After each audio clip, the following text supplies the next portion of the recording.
नमस्कार दोस्तों। तो बात करेंगे हम डाइजेशन के बारे में यानी पाचन तंत्र के बारे में। तो सबसे पहले सॉरी करना चाहूँगा क्योंकि काफ़ी दिन तक मैंने वीडियो अपलोड नहीं किया था। तो ये देखते हैं पाचन तंत्र किसे कहते हैं। मानव द्वारा ग्रहण किया गया भोजन जो कार्बोहाइड्रेट, प्रोटीन, वसा के रूप में रहता है जिससे शरीर उसे सीधे अवशोषित नहीं कर पाता।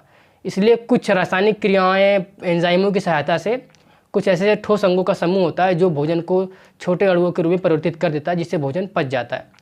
या फिर यूँ हम समझें, भोजन के बड़े अणुओं को छोटे अणुओं में परिवर्तित करने की प्रक्रिया को पाचन कहते हैं तथा इस प्रक्रिया में प्रयुक्त होने वाले अंगों के समूह को डाइजेशन सिस्टम कहते हैं। जो भी इस डाइजेशन में प्रयुक्त होने वाले अंगों का समूह होता है उन्हें हम डाइजेशन सिस्टम कहते हैं।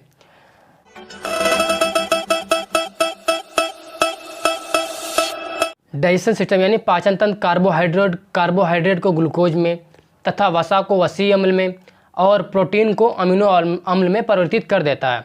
डाइजेशन दो पार्ट में यानी दो भागों में विभाजित है। जैसे ये पहला एलिमेंट्री कैनाल यानी आहार नाल, और दूसरा संबंध पाचक ग्रंथियाँ। जो ग्रंथियाँ होती हैं वो सब एसोसिएटेड डाइजेस्टिव ग्लैंड, संबंध पाचक ग्रंथियाँ, और पहला एलिमेंट्री कैनाल। ठीक है, दो भागों में विभाजित है। एलिमेंट्री कैनाल क्या होता है? तो एलिमेंट्री कैनाल को पोषण नाल भी कहते हैं।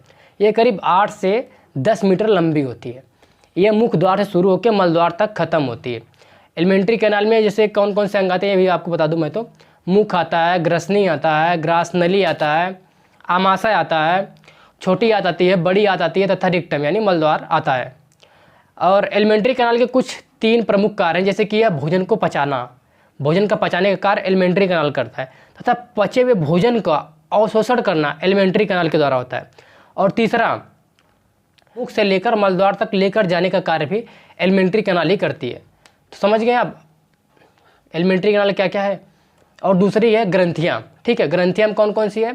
पहली यकृत ग्रंथि आ गई, और दूसरी लार ग्रंथि आ गई, और तीसरी अग्नाशय ग्रंथि आ गई। ग्रंथि वाले चैप्टर में पढ़ेंगे। इसमें हम पढ़ेंगे एलिमेंट्री कैनाल। ठीक है, एलिमेंट्री कैनाल के पूरे कितने कितने अंग हैं सब उसके बारे में। तो ये देखते हैं पाचन के कार्य में प्रयुक्त होने वाले कौन कौन से अंग हैं। ठीक है, तो शुरू करते हैं। पहला देखेंगे मुख। तो पहले एक स्क्रीनशॉट ले लीजिए इसका।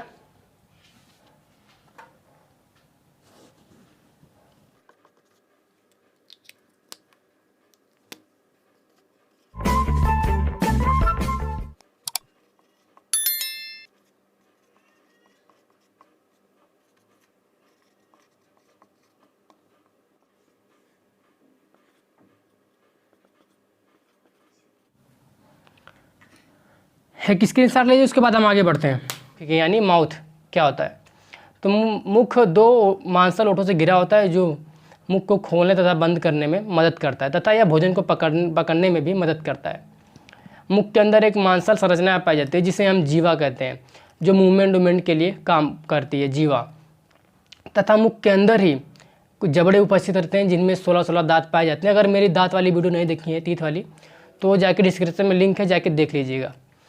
और इसके बाद अब हम बात करते हैं ग्रसनी यानी फायरिंग्स क्या होता है। मुख से स्टार्ट। और दूसरी चीज़, पाचन मुख से ही स्टार्ट हो जाता है। मुख से ही पाचन स्टार्ट हो जाता है। भोजन आप खाते हो वहाँ से ही पाचन स्टार्ट हो जाता है। उसके बाद हम देखेंगे फायरिंग्स यानी ग्रसनी क्या होती है। ग्रसनी से होकर ही भोजन श्वास नाल, वायुनाल तथा भोजनालय में जाती है। ग्रसनी अपनी संरचना से ये सुनिश्चित करती है कि किसी भी सूरत में भोजन वायुनाल या फिर श्वास नाल में ना जा सके, क्योंकि ग्रसनी के ठीक नीचे ही वायुनाल या फिर श्वासनाल स्थित रहता है।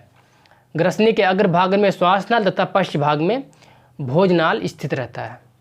ग्रसनी के 3 प्रमुख भाग हैं, नासाग्रसनी, और दूसरा मुखग्रसनी, और तीसरा कंठग्रसनी या फिर अंधोग्रसनी। ठीक है,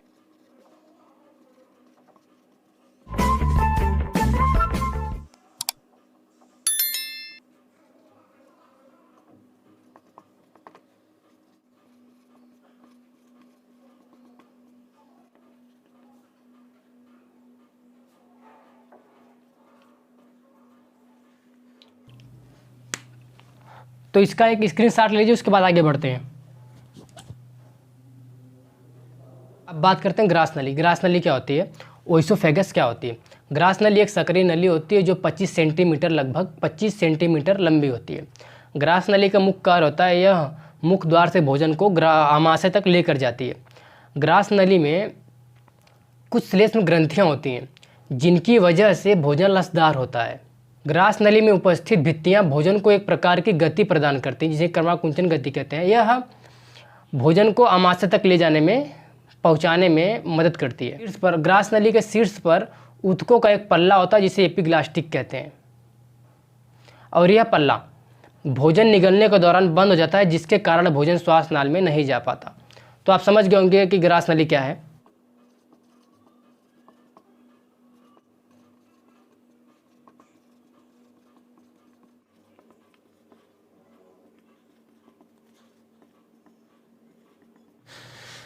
एक स्क्रीनशॉट ले लीजिए, उसके बाद हम आगे बढ़ते हैं। अब बात करते हैं स्टोमक की, यानी आमाशय। यानी स्टोमक क्या होता है? स्टोमक उदर गुहा के ठीक बाईं ओर स्थित एक खोखली जैसी रचना होती है। इसके ऊपर वाले भाग को कार्डियक कहते हैं, ऊपर वाले भाग को कार्डियक कहते हैं तथा नीचे वाले भाग को पाइलोरिक कहते हैं।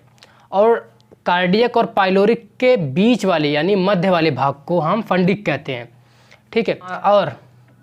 और आमाशय की भीतरी दीवार एपिथेलियम कोशिकाओं से निर्मित होती है तथा यह स्तर अंदर की तरफ धंसा रहता है, कहीं कहीं जगह जगह धंसा हुआ रहता है। और इन धंसे हुए भागों को कोशिकाएं जठर ग्रंथि का निर्माण करती हैं, और ये ग्रंथियां आमाशय में जठर रस का भी स्राव करती हैं। और इसके बाहर वृत्ताकार एक संरचना होती है जो आमाशय को चारों ओर से घेरे रहती है। आमाशय के कुछ महत्वपूर्ण काम अगर हम देखें तो आमाशय में कार्बोहाइड्रेट का अपघटन नहीं होता, जबकि प्रोटीन का अपघटन हो जाता है। पेप्सिन एंजाइम द्वारा आमाशय का आंशिक पाचन अल्सर कहलाता है। पेप्सिन एंजाइम द्वारा आमाशय का आंशिक पाचन अल्सर कहलाता है। और आमाशय में लुगदी जैसा भोजन को कायम कहते हैं। एक महत्वपूर्ण चीज़ देख लीजिए आमाशय का, तो आमाशय में HCl पाया जाता है, हाइड्रोक्लोरिक एसिड पाया जाता है जो जीवाणुनाशक में भी कार्य करता है। तो अब हम देखेंगे आंत के बारे में, आंत क्या होती है, छोटी आंत और बड़ी आंत के बारे में। ठीक है, तो आप समझ गए होंगे आमाशय को।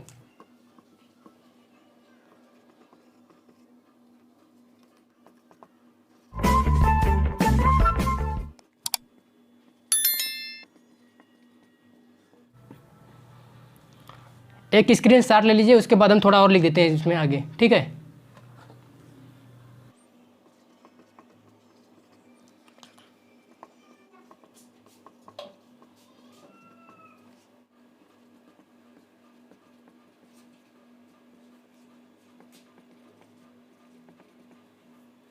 हम देखेंगे आंत के बारे में, आंत क्या होती है। तो मनुष्य के शरीर में दो प्रकार की आंत पाई जाती है, एक स्मॉल इंटेस्टाइन यानी छोटी आंत, और एक लार्ज इंटेस्टाइन यानी बड़ी आंत। तो ये देखते हैं हम सबसे पहले छोटी आंत को।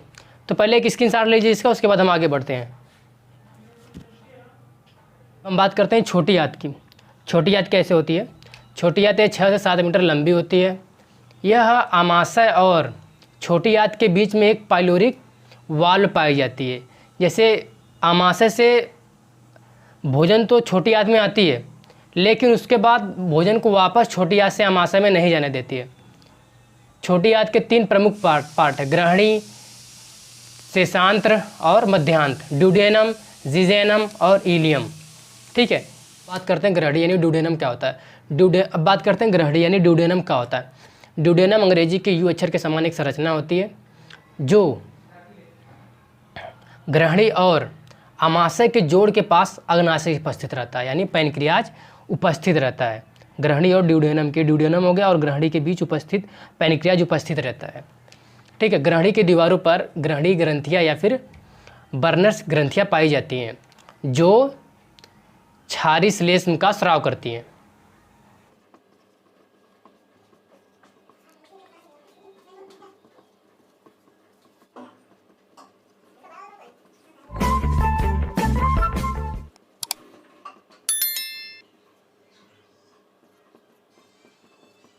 इसका स्क्रीनशॉट ले लीजिए, उसके बाद हम ड्यूडेनम लिखते हैं, उसके बाद एक एक करके पढ़ते हैं हम आगे।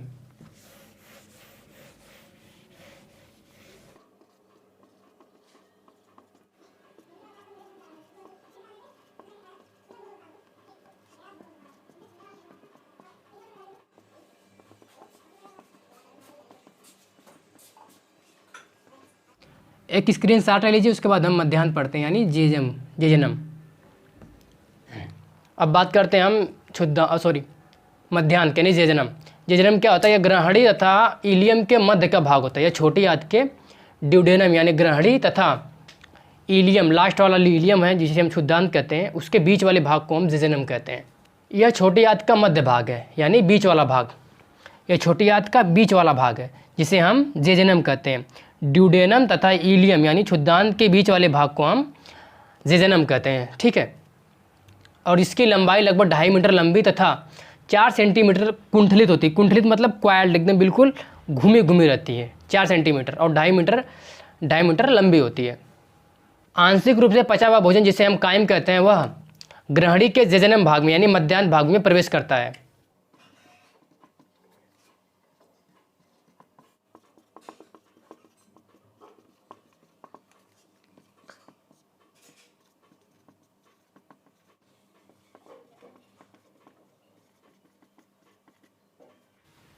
एक स्क्रीनशॉट लीजिए, उसके बाद हम आगे बढ़ते हैं।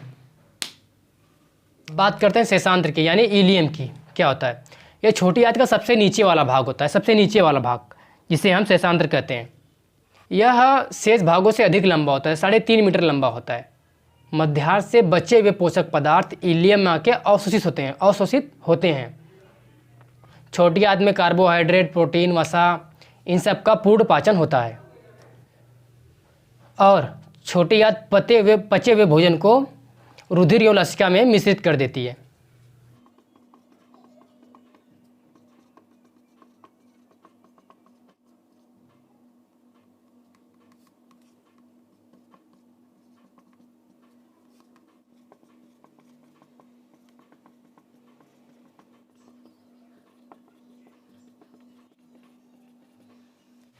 एक स्क्रीनशॉट ले लीजिए, उसके बाद हम आगे बढ़ते हैं बड़ी आंत पे। ठीक है। अब हम देखेंगे बड़ी आंत क्या होती है। बड़ी आंत अगर हम देखें तो बड़ी आंत क्या होती है, तो बड़ी आंत छोटी आंत की तुलना में अधिक चौड़ी होती है लेकिन लंबाई में छोटी होती है। ठीक है। बड़ी आंत का एक वयस्क मनुष्य में बड़ी आंत लगभग 1.5 मीटर लंबी होती है और चौड़ाई उसकी 6.7 सेंटीमीटर चौड़ी होती है। बड़ी आंत के अगर हम मुख्य कार्य देख लें, मुख्य 2 बड़े कार्य देखें तो ये जल का अवशोषण करती है बड़ी आंत, और दूसरा अपचित भोजन को शरीर से बाहर निकालती है। बड़ी आंत के 3 मुख्य भाग हैं, पहला उंडुक, दूसरा वृहदांत और तीसरा मलाशय। ठीक है। उसके बाद हम देखते हैं अपेंडिक्स को। देखिए हम अपेंडिक्स के, तो अपेंडिक्स का कार्य होता है, मानव में तो कोई कार्य नहीं होता है ह्यूमन में, लेकिन जानवरों में यह पाचन की क्रिया में सहायक प्रदान करती है। ठीक है।